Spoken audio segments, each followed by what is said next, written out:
उसके बाद सुशील मोदी लगातार हमलावर है, आप लोग को अति पिछड़ा विरोधी बता रहे हैं आप। कि सुशील मोदी के हमलावर इसलिए है कि पूरा बिहार में वो एक्सपोज हो गया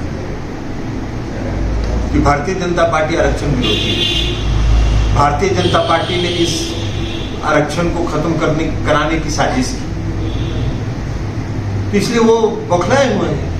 उनका प्रेस कॉन्फ्रेंस हमने देखा है, उसमें उन्होंने भी कहा कि प्रधानमंत्री के साथ बिहार के अति पिछड़ा वर्ग है। कहा कि प्रधानमंत्री के साथ बिहार के अति पिछड़े वर्ग के लोग रहेंगे। बिहार के अति पिछड़े वर्ग के लोगों की शक्ति नीतीश कुमार जी है। बिहार के अति पिछड़े वर्ग के लोगों की पहचान नीतीश कुमार जी। नीतीश कुमार जी ने अति पिछड़े वर्ग को बिहार में सशक्त किया है, उनको सम्मान दिया है, उनको समाज के मुख्य धारा में लाने का काम किया है। वो क्या के लिए देखिएगा इस देश के प्रधानमंत्री जी को, प्रधानमंत्री जी मोदी जी, श्री सुशील मोदी जी तो दोनों हैं। एक बार तो कहे थे सुशील मोदी जी कि एक मोदी के रहते दूसरा मोदी का बिहार में क्या जरूरत है। तो हम श्री सुशील मोदी जी से कहना चाहते हैं, पूछना चाहते हैं, नरेंद्र मोदी जी देश के आदरणीय प्रधानमंत्री जिस समाज से आते हैं वो गुजरात के पिछड़ा वर्ग में था क्या? नहीं था। जब श्री नरेंद्र मोदी जी गुजरात के मुख्यमंत्री बने तो उन्होंने अपने समाज को पिछड़े वर्ग में शामिल किया और भारतीय जनता पार्टी का चरित्र, चेहरा और सोच आरक्षण विरोधी है।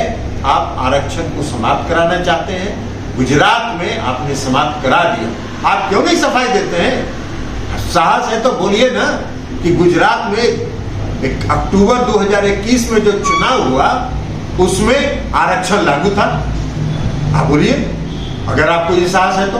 और अगर आरक्षण लागू नहीं था तो ये साबित होता है कि भारतीय जनता पार्टी आरक्षण विरोधी है और बिहार में भी उसने साजिश करके अति पिछड़े वर्ग के आरक्षण को समाप्त कराने की साजिश कर रहे हैं। लेकिन एक बात जरूर है, वो जान लीजिए नीतीश कुमार जी अति पिछड़े वर्ग के ताकत है और जब तक नीतीश कुमार जी हैं अति पिछड़े वर्ग के हितों के साथ कोई समझौता नहीं। उत्तर प्रदेश में कांग्रेस समाजवादी पार्टी के लिए काम कर रहे हैं, तो अलग अलग राज्यों में तो अलग अलग काम करते ही रहे। और इस समय वो उत्तर प्रदेश में कांग्रेस और समाजवादी पार्टी के लिए काम कर रहे थे। उस समय उन्होंने ये प्रस्ताव मुख्यमंत्री नीतीश कुमार जी को आकर दिया था कि आप अपनी पार्टी का विलय तो कांग्रेस पार्टी को कर लीजिए। हम भी उपस्थित हैं। मुख्यमंत्री जी ने कहा कि आप क्या बात कर रहे हैं? हम कहें अपनी पार्टी का विलय करने जाएंगे कांग्रेस पार्टी। आप काम करना है कांग्रेस पार्टी का, आप काम करिए। कांग्रेस के लिए उत्तर प्रदेश के चुनाव में तो दुनिया सब जानती है, उत्तर प्रदेश के चुनाव में कांग्रेस और समाजवादी पार्टी का कांग्रेस पार्टी के चुनाव के दौरान कैंडिडेट का सिलेक्शन कर रहे हैं। अभी कुछ दिन पहले तक, कुछ महीने पहले तक कांग्रेस पार्टी के दफ्तर में जाके 7 घंटा प्रेजेंटेशन दिए थे अपने माल का। यही माल हम बेचना चाहते हैं, कांग्रेस पार्टी खरीद ली।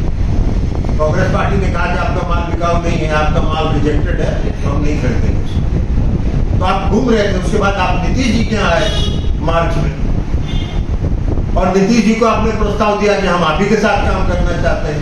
उसके बाद भी नीतीश कुमार जी ने आपको कहा कि राष्ट्रीय अध्यक्ष से मिलिए, उससे मिलने के लिए उन्होंने कहा। आप मेरे घर पर आए दिल्ली में, घंटों हमसे बात की, हमने आपको 2 शर्त रखी, उसके बाद आप मिले नहीं।